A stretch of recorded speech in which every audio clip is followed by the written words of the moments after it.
My name is Kevin Warner, and my life has been a gigantic roller coaster. And I realized after the Lord found me that He was preparing me for things before I ever knew who He was.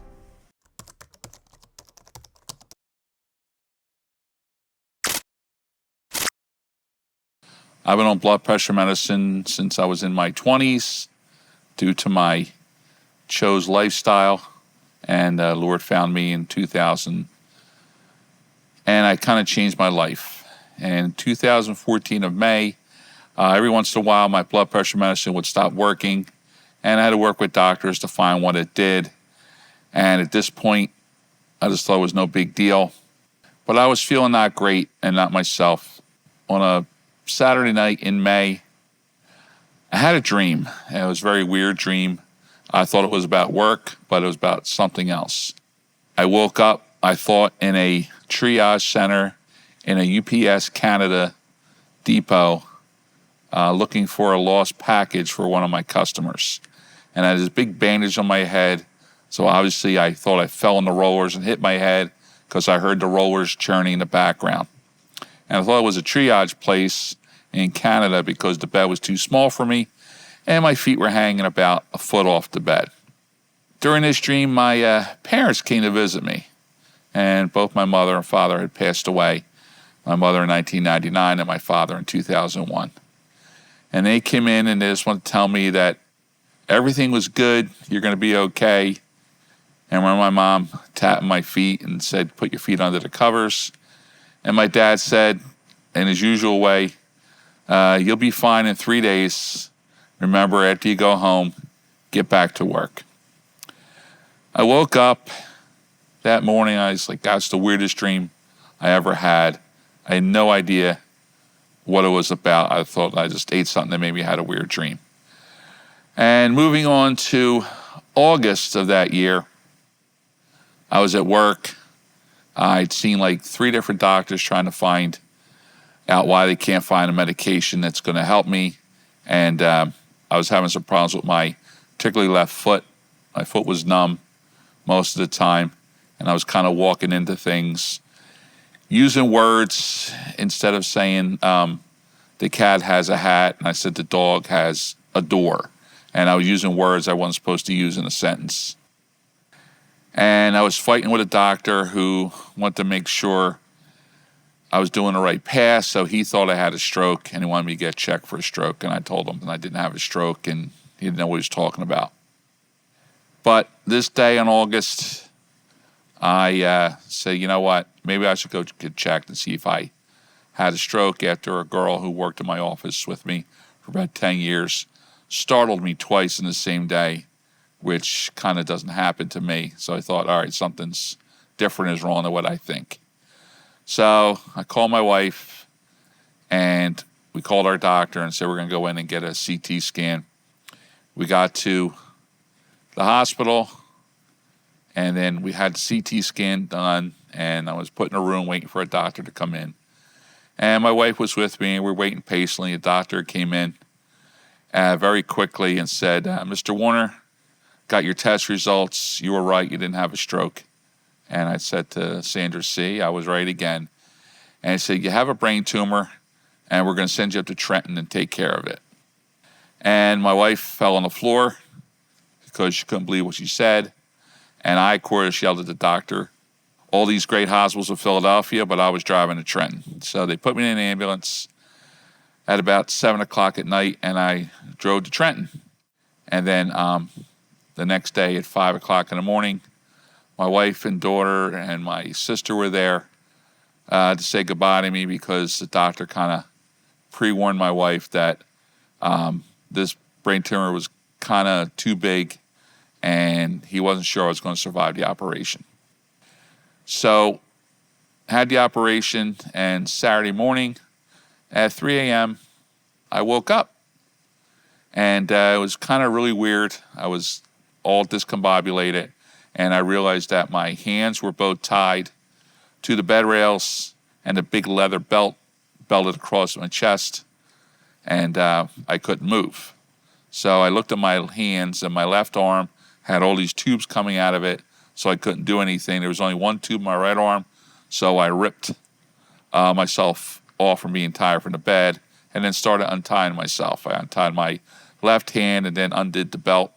Then I felt something on my head, and I kind of pulled it off, and it was this bloody bandage, and I said, "Ew," and then threw it across the room. Then about 3 doctors and 2 orderlies all came running in and telling me, "Hey, you got to sit down. You can't do this. What are you doing? Calm down." And I started yelling at them. I told them very bluntly, "I've seen every episode of 24 there is. Just leave me alone." And the room went completely silent. And then I kind of composed myself and said, "Do me a favor. I just got to get my head straight. Give me a second."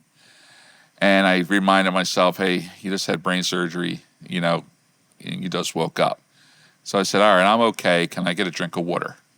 So they brought me a pitcher of water, and I drank it and then kind of tried to fall back asleep, but I really didn't. The doctor came in to see me about 6 o'clock in the morning, and he asked me, "How you're feeling?" I said, "Well, actually, Doc, I feel really good. The numbness was going on my left foot and leg. I could feel my foot and toe. The pain in my head was gone, and I really felt good." And I thanked the doctor for operating on me, doing a great job. He said, "Listen, you can't thank me.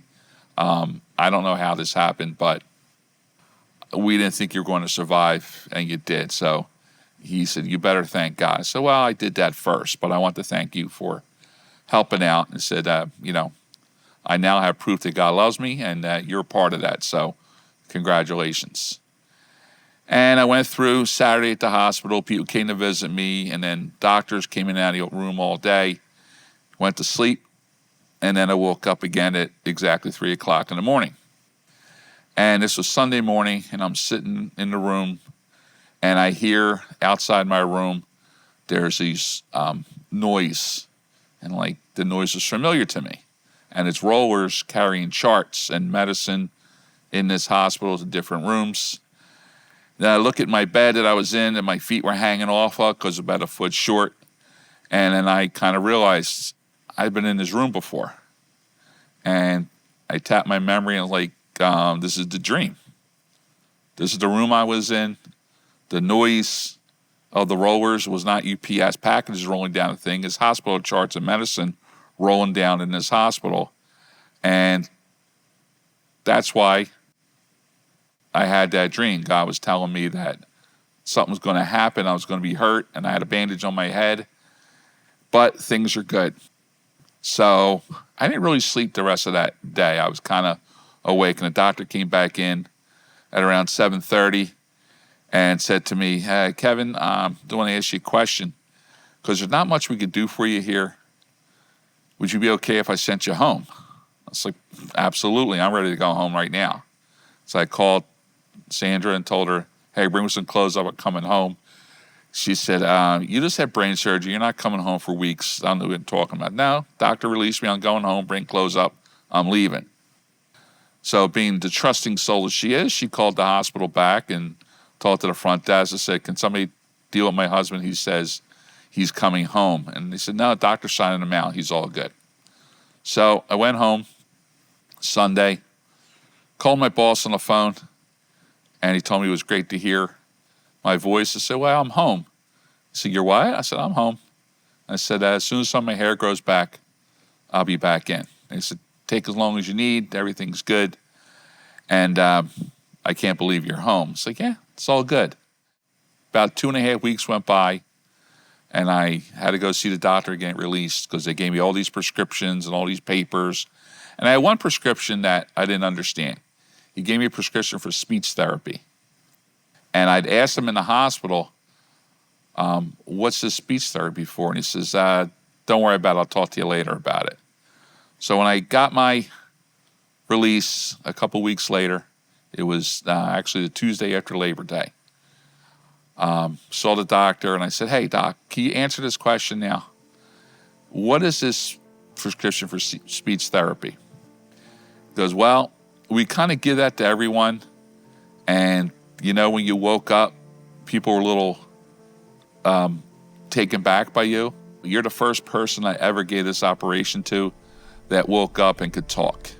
It's usually 6 months to a year and a half before people can speak in their regular tones again. They had to relearn vocabulary and such. The day of the operation was August 21st, which is the day I remember as the day I didn't die. And every year at work on August 21st, I buy all my employees lunch, and it's kind of a new birthday for me since I'm not dead. And people ask me about it, my customers and such, and it gives me a chance to say, how did you survive that day? I said, I survived because God loves me, and apparently I have something to do that he'll tell me about later. And I said, this proves to me that God's there, because in the doctor's words, I shouldn't be here. But I am, and that's something I thank God for every day. The world's a scary place, and the world's full of fear. That's what Satan wants. He wants you to be afraid of the world. You know, I go to one of my life verses in Philippians where it says, I can do all things through the one who gives me strength. I know there's nothing I could do, and I was helpless in this operation. There's literally, all I could do there is lay and let somebody drill a hole in my head. I had faith that whatever was going to happen, it was God wanted. Okay? Doctors told my wife and my daughter I was not going to wake up from this, and it wasn't going to be good, and he did what he could to prepare them for what the doctor thought was going to happen. But the doctor didn't know who God was and how powerful he is. So have faith and trust in the Lord in whatever he does, and understanding he's in control. And all we can do is give thanks. Thanks to him for the opportunity. Thanks for the salvation he gave us. Thanks for the sacrifice he made. And then you say thank you to him by passing on what he's giving you. And most importantly, to tell them that God loves them, even though they think he doesn't.